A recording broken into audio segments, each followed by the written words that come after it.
L'éditorial du Figaro. Israël-Palestine, la paix qui s'éloigne par Philippe Gély. Tandis que le monde avait les yeux tournés vers Anchorage, où se jouait dans la nuit de vendredi à samedi un épisode peut-être déterminant pour l'avenir de l'Ukraine, Benyamin Netanyahou et ses alliés s'employaient à régler concrètement celui des Palestiniens.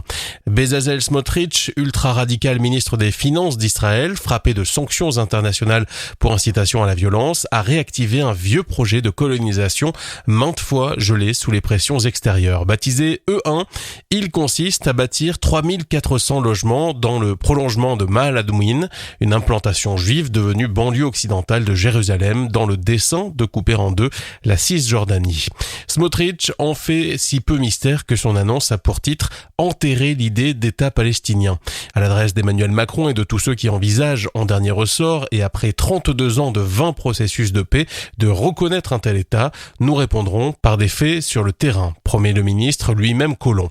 Il menace d'appliquer la souveraineté d'Israël sur toutes les parties de Judée-Samarie, ce qui signifie, traduit en termes non bibliques, annexer purement et simplement la Cisjordanie. Donald Trump, confronté à 10 000 km de là à un autre dirigeant désireux de faire entériner ses annexions, aurait donné son blanc-seing à Benyamin Netanyahou. Le premier ministre israélien, qui s'apprête en parallèle à ordonner la réoccupation de Gaza, n'a pas plus d'affection pour l'autorité palestinienne de Mahmoud Abbas que pour le Hamas.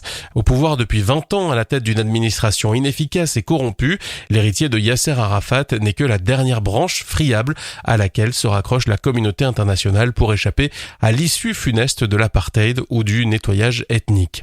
Rejoignant sous nos yeux la cohorte des peuples sacrifiés dans l'histoire, les Palestiniens sont frappés par une triple malédiction, la domination d'un puissant voisin qui nie leurs droits en y voyant une menace existentielle, l'inertie internationale et l'incurie de leurs propres dirigeants.